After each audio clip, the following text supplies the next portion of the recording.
एक ऐसा किलर जिसने 87 से ज़्यादा लोगों का मर्डर किया है और यहाँ तक कि अपने नेबर्स का उसने किडनैपिंग की है कुछ पैसों के लिए जिनको वो बाद में मार देता था। और इवन यहाँ तक अपने खुद की 3 वाइफ को उसने खुद से मारा और यहाँ तक अपने बच्चों को भी। आज हम बात करने वाले हैं अब्दुल्ला शाह के बारे में, एकेए ज़रदाद डॉग। अब्दुल्ला शाह अफ़गानिस्तान के काबुल में पैदा हुआ था 1965 में। काबुल से जलालाबाद के लिए जो भी ट्रैवलर्स, ट्रक वाले या बस वाले वहां से गुजरते थे, उनको वो अपना टारगेट बनाया करता था, सिर्फ कुछ पैसों के लिए। जो भी उसको ट्रक ड्राइवर या फिर बस ड्राइवर या फिर वहां पे जो भी ट्रैवलर्स ट्रैवल करने के लिए आते थे, वो उसको मना करते थे पैसे देने के लिए, तो वो लिटरली उनको काट लिया करता था, जैसे कोई एक डॉग बाइट करता है। तो इस वजह से जो है उसका नाम अब्दुल्ला शाह से जरदाद डॉग पड़ चुका था। और वहाँ पे उसकी कुछ ऐसी पर्सनैलिटी थी, उसकी इतनी ज़्यादा हाइट होने के कारण वो एकदम पूरा मस्कुलर था, जिस वजह से लोग उससे काफ़ी ज़्यादा डरा भी करते थे। बाद में आगे जाकर ये जो बंदा है, वो बसों को उड़ाना भी स्टार्ट कर देता है बमों से या फिर आग लगाकर। अमरुल्लाह शाही 53 ईयर ओल्ड कोर्ट में ये चीज़ बताते हैं अब्दुल्ला के अगेंस्ट कि कैसे उन्होंने उनकी बेटे की शादी में घुसकर चोरी की, वहाँ पे उनसे फिरौती माँगी, किडनैप करने की भी कोशिश की। वहाँ से जो भी एक बस गुज़र रही थी, उसके ऊपर उसने रॉकेट से उस पूरी बस को उड़ा दिया। उसमें जितनी भी डेड बॉडीज़ थी, वहाँ पे जितने लोग मरे थे, उनके ऊपर वो फ्यूल डाल के उनको लिटरली जला देता है। उन्होंने बताया अब्दुल्ला शाह वहाँ पर अकेला नहीं आया था। साथ में उसके काफ़ी सारे गनमैन्स भी थे। वो सारे लोग असैसिन थे, जिनके पास वेपन तो एक होली वॉर के लिए होने चाहिए थे, सोवियत आर्मी के लिए। बट वो जो भी वेपन्स उनके पास थे वहाँ पे, वो उनको इन सब चीज़ों में यूज़ करते थे। जिस दिन उनकी बेटी की शादी थी, उसी दिन उनके बेटे को भी वो लोग सारे के सारे मार देते हैं। कोर्ट में ये सारी चीज़ें जब वो बता रहे थे, तब उनकी आँखों में आँसू आ रहे थे और उन्होंने अपनी पगड़ी उतारकर रोना शुरू कर दिया था। अब्दुल्ला ने ऐसे तो बहुत लोगों के साथ क्राइम किया है, जो कि मैंने तुमको यहाँ पे नंबर्स बताए हैं 83, बट इससे भी ज़्यादा हो सकते हैं। लेकिन यहाँ पे मैं कुछ लोगों का ही स्टेटमेंट जो कि हमारे पास है, वो सिर्फ मैं तुमको बता रहा हूँ यहाँ पे, जो कि मैं सारे तो कवर्स नहीं कर सकता।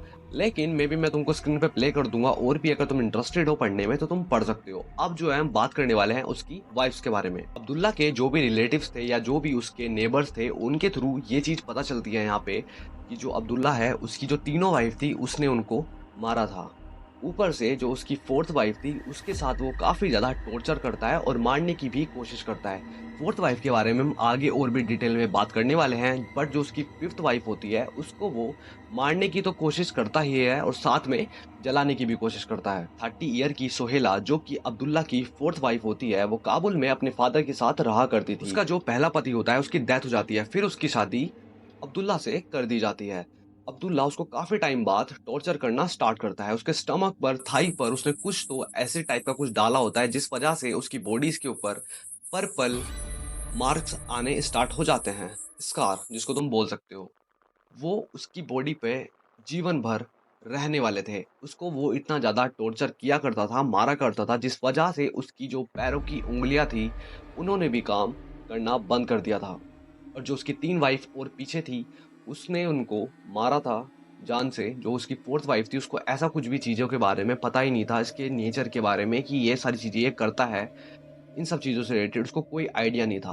4th वाइफ़ उससे कैसे न कैसे करके बच जाती है, बट जो 5th वाइफ़ होती है, उसको भी वो कोशिश करता है मारने की और यहाँ तक भी जलाने की भी।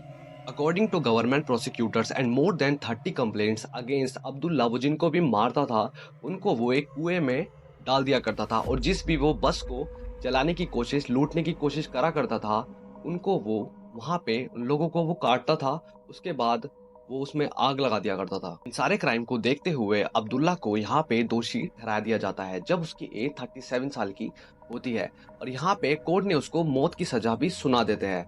और जब उसको ट्रायल के लिए ले जा रहे होते हैं, वहाँ पे जितने भी सारे लोग होते हैं, उसका ये सारा क्राइम सुनने के बाद वो काफ़ी ज़्यादा शॉक रह जाते हैं। और यहाँ पे एक परफेक्ट सेक्शन, उसके लिए एक परफेक्ट सजा, जो भी उसने वो क्राइम करे होते हैं, कुछ उस टाइम पे बना ही नहीं होता है, क्योंकि आज से पहले अफगानिस्तान में किसी ऐसे आदमी ने ऐसे सारे क्राइम कभी करे ही नहीं होते हैं। इतने सारे मर्डर्स कभी वहाँ पे हुए ही नहीं होते हैं और ये जो नंबर है वो बहुत ही ज़्यादा बड़ा है।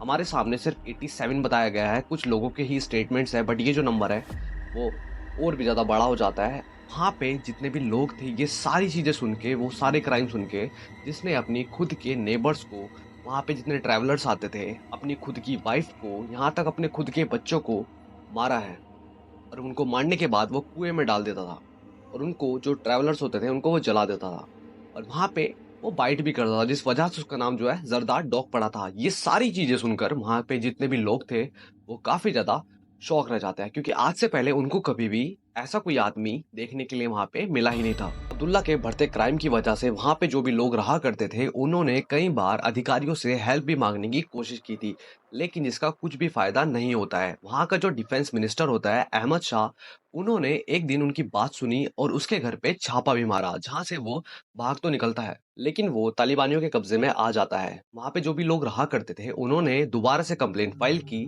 जिन्होंने अधिकारियों से हेल्प माँगने की कोशिश की, दोबारा से डिफेंस मिनिस्टर को बोला, लेकिन यहाँ पे जब ये सारी बात अब्दुल्ला को पता चली, तो वहाँ पे वो उल्टा ही पुलिस वालों को धमकाना शुरू कर देता है। कुछ टाइम बाद वो दोबारा से पकड़ा जाता है, जहाँ पर पुलिस वालों ने उसको इतने सारे कोड़े मारे, जिस वजह से वो अपने खुद के होशो-हवास भूल जाता है और वहाँ पर बेहोश भी हो जाता है। और नेशनल इंटेलिजेंस पुलिस जब जेल में पहुंचती है अब्दुल्ला से इन्वेस्टिगेशन करने के लिए, तो यहाँ पे वो काफी सारी चीजें कन्फेस करता है।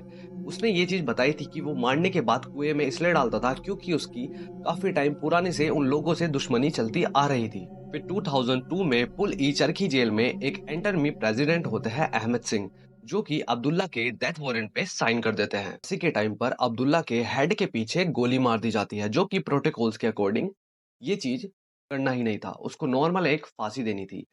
खैर, जो भी हो, आज वो इंसान हमारे बीच में नहीं है, जो कि एक सही बात है। जो भी ये सारे क्राइम करता है, उसको जल्द से जल्द अच्छी और एक सही सज़ा मिलनी बहुत ज़्यादा ज़रूरी है। नहीं तो काफ़ी ज़्यादा खतरा बना रहता है और लोगों के लिए भी, क्योंकि वो अगर ज़िंदा रहता तो और ज़्यादा से ज़्यादा वो क्राइम करता रहता, लेकिन एक सही टाइम पे एक सही सज़ा एक क्रिमिनल को मिलनी ही चाहिए।